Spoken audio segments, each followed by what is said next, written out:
Général Emballage, le métier du carton, l'art de l'emballage.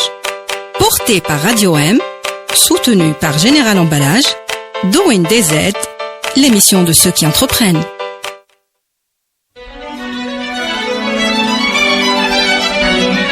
Pour bien s'entendre, il faut bien s'écouter. Rendez-vous sur M, la petite radio du Grand Maghreb.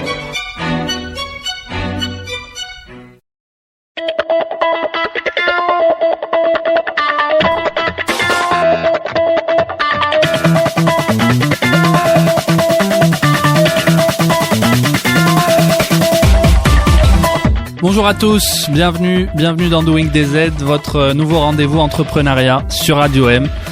Tout ce que vous avez toujours voulu savoir sur les entrepreneurs algériens sans jamais oser le demander, c'est là que ça se passe. Toutes les 2 semaines, nous retrouverons donc la nouvelle vague d'entrepreneuriat algérien. Des histoires d'hommes et de femmes, des parcours exceptionnels d'Algériens et d'Algériennes racontés par ceux qui les font. Et pour ce premier numéro, j'ai le plaisir de recevoir Jafar Louaïb, fondateur et directeur général d'Emploitique.com, site internet leader du recrutement en Algérie. Bonjour Jafar. Bonjour. Marhaba bik. Allah ysalmek. Tu inaugures ce rendez-vous. Merci de m'inviter. C'est avec plaisir. Avant de passer à l'entretien, je te propose et je propose à nos auditeurs d'écouter le portrait, ton portrait, réalisé par notre collègue Soumia Felkali. Louaïb Jafar est ingénieur de formation et titulaire d'un master en management des organisations. Il débute sa carrière dans les domaines de l'ingénierie industrielle et du management de projets de développement. En 2006, en association avec Tariq Metnani, Louaïb fonde Emploitique.com, le site leader de recrutement sur Internet en Algérie, ainsi que d'autres e-business. Fortement impliqué dans le monde de l'entrepreneuriat, il contribue à de nombreuses initiatives autour de l'innovation, du développement des startups et de l'emploi en Algérie. Alors, Jafar, on a tout dit ? Oui. L'essentiel, disons. L'essentiel. Alors, première question, Jafar. Alech, pourquoi l'entrepreneuriat ? Écoute, c'est une question qui paraît simple, mais qui est certainement compliquée. Je sais pas, je pense qu'il y a une envie de se réaliser, de créer des choses, envie d'aventure, voilà. Donc c'est un peu de tout ça. Ouais. Un peu de folie, je pense qu'il faut en avoir. Et il faut en avoir. Je crois que c'est l'argument qui revient le plus souvent chez nos entrepreneurs. Alors ça remonte à quand ? Est-ce que c'était un projet réfléchi de longue date ? Est-ce que tu peux nous remettre un peu dans le contexte du lancement ? Alors, à l'origine du projet, on était 2, ça a été bien précisé, Tariq Metnani et moi, et donc on a étudié ensemble au lycée, après on a eu des parcours différents, et en 2004-2005, on avait tous les 2 envie d'entreprendre, bon, chacun un peu dans son domaine, mais il y avait l'envie, disons, 2 ans ou 3 ans avant de lancer l'entreprise. L'opportunité s'est présentée autour d'Emploitique, et en fait pas que ça, parce que l'idée de départ, c'est qu'on voulait créer une entreprise qui va développer des services online pour faciliter la vie des Algériens tous les jours. Voilà. D'accord. Donc on voulait comme ça une sorte de postulat très large. Après, le premier site qu'on a lancé, c'est Emploitique. On a lancé ensuite d'autres qui ont fonctionné, d'autres moins. Mais disons que voilà, le projet, le temps de maturer le projet, d'en discuter, de faire les démarches, allez, 1 an et demi. Oui, justement les démarches, on sait que c'est la partie un peu compliquée. Écoute, à l'époque on est passé par l'ANSEJ, donc on précise voilà. Que c'est passé par l'ANSEJ. L'ANSEJ, administrativement, bien sûr, je pense que c'était un peu plus compliqué à l'époque.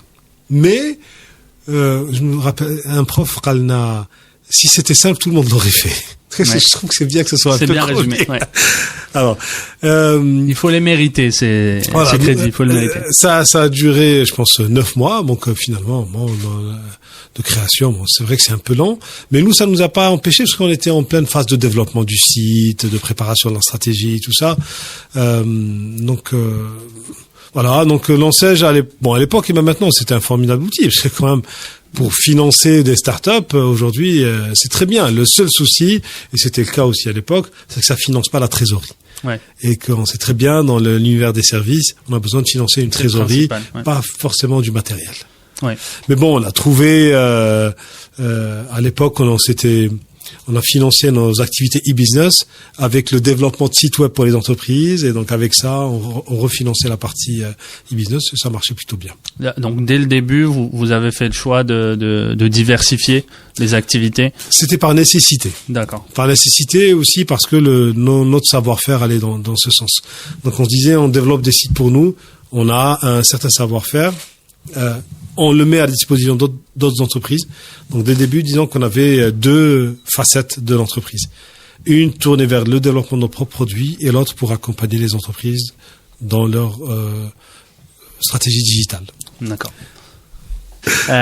Sur les problèmes, un peu les soucis qu'on rencontre, quels ont été les principaux que tu as eu à affronter au début en particulier? Bon, je pense que les problèmes d'une start-up, en général, c'est les mêmes que les problèmes d'une entreprise. Franchement, au début, c'est le lancement, donc tout est compliqué. Ensuite, il faut avoir les bonnes personnes, donc recruter la bonne ressource, c'est pas évident. Ensuite, s'organiser pour répondre à la demande, c'est pas évident. Trouver des clients, c'est pas évident. S'ajoute à ça quelques difficultés administratives et où il faut à chaque fois se déplacer dans les administrations pour régler les problèmes. Donc, c'est une somme de contraintes que, alhamdoulilah, maintenant on a réussi à les surpasser, mais disons que c'est des problèmes plutôt classiques pour un entrepreneur. Hein. Je vois rien d'extra, c'est-à-dire qu'on n'a rien vécu d'extraordinaire. Ouais. Voilà. Et justement, quand ça devient dur, quand ça devient compliqué, comment on fait pour se motiver? Qu'est-ce qu'on se dit? Comment on garde la niaque? C'est l'avantage d'être à plusieurs. Donc, ouais. Dans notre cas, à 2, donc quand l'un flanche, l'autre le supporte ou reprend le relais. Donc c'est très très important d'être à 2. Complémentaire en plus, c'est très important je trouve dans l'entrepreneuriat. Et aussi après c'est l'équipe. Je pense qu'on a eu de la chance et on a bien travaillé pour avoir des personnes qui croient au projet et qui étaient très très impliquées. Donc du coup, les voyant comme ça motive encore plus. Donc je pense voilà, c'est le fait de travailler en équipe, comme dans les sports d'équipe, c'est pour ça que les sports individuels sont plus compliqués. L'équipe, il y a stimule, donc c'est très très intéressant. Oui. Alors, Inspire Success, leitmotiv d'Emploatic. Benetna. Qu'est-ce que tu peux nous en dire? D'où ça vient? Pourquoi? Bon, le slogan, je l'ai bien parce que on le dit entre nous. C'est pas un slogan qu'on affiche pas beaucoup. Et donc on s'est dit, sur votre site, hein. Ouais, bien sûr, ici c'est caché. Le slogan premier, c'est collecteur de talent. D'accord. Et donc on se dit, nous, on travaille, on aimerait être une entreprise aimée et appréciée pour ce qu'elle est et pour ce qu'elle fait. Ouais. Pour ce que nous faisons, parce que avec notre site tous les jours, des milliers de personnes viennent avec l'espoir d'un meilleur avenir, de trouver un emploi, et les entreprises aussi. Donc on aimerait être aimé pour ça et aussi pour ce qu'on est, parce que dans une entreprise jeune, innovante, on n'accepte pas les situations comme ça qui stagnent, on prend des risques, voilà. Et donc tout ça, on espère inspirer la réussite professionnelle. On n'a pas rajouté professionnelle, mais c'est ce qu'on aimerait. D'accord. Et justement, pour en revenir au début. Est-ce que ça partait d'un constat, justement, déjà à votre niveau, du mal à trouver des ressources humaines, du mal à recruter? Ou pas du tout? Oui, non, le constat, on l'avait fait avant de lancer l'entreprise. Ouais. Dans nos expériences respectives, Tariq et moi, on voyait que les entreprises, et surtout 2004, 2005, 2006, il y avait vraiment un certain boom économique. Les entreprises se plaignaient de ne pas trouver les ressources, de ne pas trouver. À l'époque, il y avait que le journal. Donc, on mettait les annonces dans le journal. Le lendemain, 2e édition, et il faut mettre une autre annonce. Ça coûte cher. C'est pas tout le monde qui lit le journal tous les jours et les mêmes journaux. Et donc, c'était un peu compliqué pour les entreprises.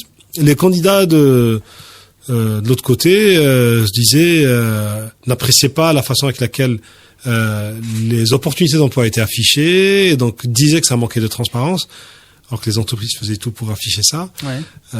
Et donc du coup, on a tout de suite vu qu'il y avait un problème de place pour faire rencontrer ces deux entités. Voilà, donc on a fait une petite étude de marché très simple. Hein. On a vu tous les jours le nombre d'annonces d'emploi sur les journaux. On a pris je pense les top 5. Ouais. On connaît combien coûtent les encarts publicitaires. Donc on a vu la taille du marché et on s'est dit ok, il y a un marché, on y va. On s'est lancé. L'identité d'Emploitique, c'est le numérique, c'est le digital, avec aujourd'hui une présence exclusivement en ligne. Exclusivement en ligne. Comment on fait aujourd'hui pour développer son business sur le digital, en ligne, dans les ressources humaines? D'abord, notre business a énormément évolué. Oui. Et aujourd'hui, plus de 70% de nos revenus se basent sur des services qui n'existaient absolument pas au lancement, zéro, et qui existaient à moins de 30% il y a 5 ans. Oui. Donc, le monde digital, Internet évolue très vite, le monde des RH aussi, et nous, en fait, on veille particulièrement à suivre ces tendances et en créer d'autres si on peut. Donc, comment développer le business? Nous, notre cas, là dernièrement, parce qu'on vient de lancer de nouveaux produits et tout ça, parce qu'on s'est dit, ok, en 2017, on ne recrute plus comme en 2010 ou avant. D'accord? Les entreprises ou les recruteurs n'utilisent plus les mêmes médias, ne travaillent plus de la même façon, c'est moins administratif, c'est plus connecté au business. Et donc, dans tout ça, il faut plus d'outils. Et donc, c'est ce qui nous a permis, par exemple, de développer aujourd'hui un nouvel outil qui s'appelle Talenteo. Ouais. Donc, on est dans une sorte de perpétuelle remise en question. Et donc, c'est la base du développement et du cheminement d'Emploitique. Pour nous, peut-être que c'est l'une des clés de succès qu'a connu Emploitique. D'abord, c'est l'équipe, d'avoir réussi à constituer une belle équipe, une équipe qui croit au projet, pas forcément très expérimentée, parce que ce qui nous intéresse, c'est d'abord des personnes qui aiment travailler avec les autres et qui peuvent apprendre vite. Ouais. Donc l'équipe d'abord, et la deuxième, je pense, clé de réussite, c'est bien sûr l'innovation. Oui. Parce que faire comme les autres, c'est pas forcément inspirant pour personne. Par contre, proposer de nouvelles choses, c'est risqué, mais ça paye quand ça marche. Quand ça marche, ça paye. Comment on fait pour communiquer aujourd'hui quand on est une start-up ou quand on est Emploitique, qui n'est plus réellement une start-up, mais comment on fait? Quelle a été la stratégie? Peut-être quel conseil tu peux donner pour communiquer avec peu de moyens? Alors, là, pour cette année, on se dit re-startup. Donc c'est important, même si c'est vrai qu'on n'est plus une start-up parce que c'est une entreprise qui a 10 ans et tout ça. Mais dans l'état d'esprit, on veut rester start-up, c'est-à-dire prendre énormément de risques, aller challenger notre façon de faire, voilà, tout remettre en question. C'est ça l'esprit start-up pour nous. Comment communiquer? Écoutez, d'abord, je pense que la meilleure façon de communiquer, c'est les fondateurs et les premiers employés. Il faut croire au projet et en parler autour de soi. Voilà, en interne, ouais. Et ça rayonne forcément. Aujourd'hui, je pense que ça sert à rien de dépenser beaucoup d'argent. Donc, si on y croit et si on est sur les réseaux sociaux, ça marche. Après, forcément, si c'est un produit ou service qui a un impact sur la société, c'est plus facile à communiquer quelque chose de purement technique. Je pense qu'aujourd'hui, indéniable, les réseaux sociaux, pour nous, en tout cas, on a adopté ça comme un moyen important de communication, mais pas de communication, enfin d'interaction pour connaître nos utilisateurs et tout ça. Ça coûte pas beaucoup d'argent, mais ça nécessite de l'effort. Il faut passer du temps. La deuxième chose pour nous, c'est très important, c'est les relations publiques. Oui. Et c'est ce qu'on conseille aux startups qui n'ont pas beaucoup de moyens. Je laisserai la partie pub vraiment en dernier. D'accord. Parce que quand on a un relations publiques, aller à la rencontre de vos prospects, aller à la rencontre des prospects, publiques, des parties prenantes. Enfin, ouais. Moi, dans le public, je mettrai ça. C'est pas forcément pour la presse, mais c'est toutes les parties prenantes autour du projet. Ça peut être des clients, des fournisseurs, des partenaires, des prescripteurs ou les médias. Ouais. Et essayer de raconter cette histoire. Quand on y croit, quand on est passionné, c'est quelque chose qui se voit forcément. Et de toute façon, aujourd'hui, je le dis souvent en start-up, si vous croyez au projet, allez le raconter. On a besoin de belles histoires. Ouais. C'est voilà. Ce qu'on fait ici. C'est justement ce qu'on fait ici. Très bien. Alors, Ja'far le manager. Ouais. Quel type de manager est Ja'far Louaï? Alors, bon, Ja'far, c'est mon nom de famille, donc c'est Louaï, mon prénom, mais pas grave. Même mes profs,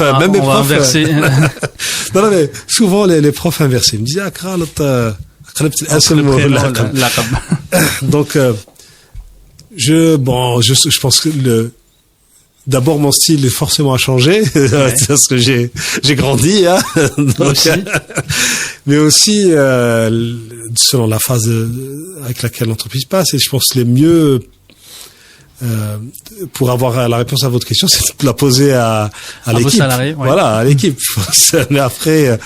Mais on va dire plutôt le grand frère, plutôt cool, plutôt. Oui, je pense plutôt cool parce que c'est l'aqliyat des startups. Hein, ouais. Donc on n'est pas dans le mode autoritaire. Ça, je peux dire ce qu'on n'est pas. Ouais. On n'est pas du tout dans l'autoritaire. On est plutôt dans le management participatif parce qu'on implique les personnes et après, au-delà de ça, je pense qu'il faut leur poser la question sincèrement. On viendra, faudra nous inviter pour venir faire un reportage. Il faut venir Fluftar, la capitale Tachoua. Exact. Pour le Chour, à la limite. Alors aujourd'hui, on en vient à la place d'Emploatic aujourd'hui sur le marché et aussi à la proportion de recrutement en ligne. Alors on en est où? Emploatic est leader. Alors aujourd'hui, on est leader sur le marché sur disons les 3 critères plus importants sur un site de recrutement. D'abord l'audience. Ouais. Donc sur ça, je pense qu'on est clairement leader. Il y a une autre possibilité aussi de mesurer, c'est le nombre d'annonces. Vous savez, c'est un site qui a beaucoup d'annonces, c'est un site qui marche bien. Donc on parle de quelque chose comme 8000 entreprises. Aujourd'hui, on est quelque chose comme 8000 entreprises et tous les jours, il y a plus de 2500 postes d'emploi sur le site. Ouais. Voilà. Pas nouvelles, mais en permanence. D'accord. Il y en a qui s'enlèvent, il y en a qui arrivent. Et aussi, l'autre partie qui nous permet d'afficher notre position de leader, c'est le nombre de candidats. Je pense que dans pas longtemps, on va atteindre les 1 million de candidats sur le site. D'accord. Voilà. Le futur et les pistes à développer, c'est aussi l'Afrique. Ouais. On rappelle que vous avez ouvert, que vous vous lancez au Maroc et en Côte d'Ivoire. Exact. Alors comment ça se passe? On en est où de ce projet? Toujours dans une logique entrepreneuriale. L'idée d'aller exporter un peu, parce que ça, la thématique, exporter nos technologies. Elle est venue il y a quelques années, mais surtout ça s'est accéléré avec la rencontre d'autres entrepreneurs passionnés par l'innovation et par le recrutement online. Et c'était le cas avec, par exemple au Maroc, c'est la société IDEO qui est aussi installée en Algérie avec laquelle on est en partenariat, et aussi avec la société Afrique Search qui sont des entrepreneurs un peu plus expérimentés que nous, mais tout aussi passionnés.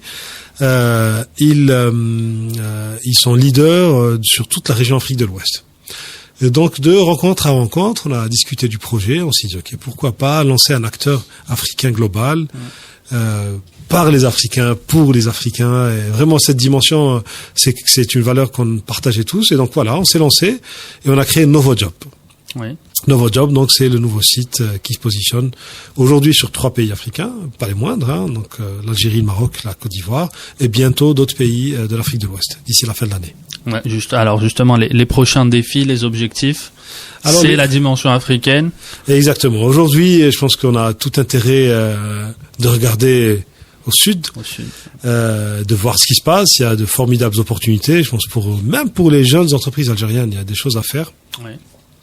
Et c'est vraiment notre credo. Bon, ceci sans oublier forcément notre position ici de leader qu'on doit consolider et continuer à innover. Voilà. D'accord. Et en Algérie, donc, ce serait consolider. En Algérie, c'est consolidé. Par exemple, on a lancé donc il y a un mois la Talenteo, et donc on veut toujours dans ce que je disais tout à l'heure, c'est-à-dire que on pense que le recruteur de demain n'est plus le recruteur d'aujourd'hui ou d'hier, et pour ça, on se dit un recruteur aujourd'hui qui veut recruter ne va pas mettre une annonce dans un endroit et patienter tranquillement. Donc il va aller solliciter son réseau sur Facebook, sur LinkedIn, ses amis par mail, mettre sur des annonces d'emploi. Et donc pour ce travail-là, il fallait développer un soft. Et c'est pour ça que pour toute la partie soft du recrutement, on est sorti d'Emploatic, on est allé vers un site qui s'appelle Talenteo. Oui. Et donc ce Talenteo permet de recruter, d'avoir une application de recrutement, quelle que soit la source. LinkedIn, Facebook, Emploatic ou d'autres sites, Wildknis, etc. Voilà. Si on va finir sur un peu de rêve. Si je te laissais rêver 10 secondes, dans 5 ans, tu es où? Et où est Emploitique? Bon, alors là, il faut pas me provoquer. tout est permis. Non, dans 5 ans, ce qui nous fait rêver d'abord, c'est d'avoir un impact encore plus important sur notre société. Aujourd'hui, en 2016, plus de 18 000 opportunités d'emploi étaient affichées sur le site. Ce qu'on aimerait, c'est qu'il y ait 100 000 ou 200 000. Et voilà. Pour nous, on a un rêve, c'est remplir 5 juillet. Voilà. Donc, si on n'arrive pas à en remplir 5 juillet de personnes recrutées... par le 20 août. Et voilà, exactement. Là, je pense qu'on y est déjà, le 20 août. Oui. C'est ça? Ouais. Donc, la prochaine étape. Donc, d'abord, c'est ça, vraiment. Ce qu'on veut, c'est que notre impact sur notre société soit plus important, qu'il y ait plus de personnes qui trouvent un emploi tous les jours. Voilà, je vous ai dit 100 000, ce serait, je pense, très très bien. Ce serait très très bien. Voilà. Alors, après, lancer Novojob sur, disons... 55 pays africains? Non, 10 ou 15. Finalement, j'ai un rêve plutôt réaliste. C'est modeste. Alors, juste avant de finir, quelques questions brèves. La qualité essentielle d'un entrepreneur selon toi? La niaque. Le défaut à ne surtout pas avoir? La niaque. Aussi. Les raska, oui. Les rasouyabes. Les rasouyabes, c'est monsieur Mleh, lazmi isma'. D'accord. Il faut écouter. Un exemple d'entrepreneur qui t'inspire? Ou qui t'a inspiré? Vraiment, Ken Bzaf. Ouais. Si tu veux en garder un, هنا ولا voilà. Allez le Vraiment, Ken Bzaf, hein. Ouais. Vraiment, c'est... Quelques exemples peut-être? Ouais, moi, les exemples que j'ai, c'est les plus connus, les plus, voilà, t'as tout ce qui est autour du monde de la technologie, exactement. Ouais. Mais disons, allez, un entrepreneur qui m'a j'ai vu un reportage qui m'a impressionné. Ouais. C'est, en fait, c'est un entrepreneur qui développe des concepts de fermes intégrées en Afrique. D'accord. Donc il cultive, il produit le gaz, l'électricité, il transforme les matériaux, il produit les pièces de rechange. Et j'ai oublié le nom de la ferme, mais j'ai revu le documentaire 2 fois d'ailleurs. Je pense qu'il est passé sur une chaîne d'infos. Voilà ce genre d'entrepreneur qui m'impressionne. D'accord. Alors un film peut-être qui t'inspire ou qui te donne la niaque. Bon, je vais pas dire Star Wars, ça va être trop cliché. Non, c'est le geek là qui parle. Omar Gatlet, dis donc. C'est pas mal dans le genre. Et pour finir, un morceau de musique à écouter pour se motiver. Back in Black de AC/DC. C'était notre chanson là, t'as l'âme faite. Entre l'équipe, on s'est mis en mode warrior, on s'est dit Back in Black. Très bien. Voilà. Merci beaucoup, Jafar. Je t'en prie. Et à très bientôt. Bon courage. Merci. Merci à toutes et à tous d'avoir été avec nous. On vous donne rendez-vous très prochainement pour un nouveau numéro de Doing DZ. D'ici là, prenez soin de vous et Sahaf Tolkom. Général Emballage, le métier du carton, l'art de l'emballage. Porté par Radio M, soutenu par Général Emballage, Doing DZ, l'émission de ceux qui entreprennent.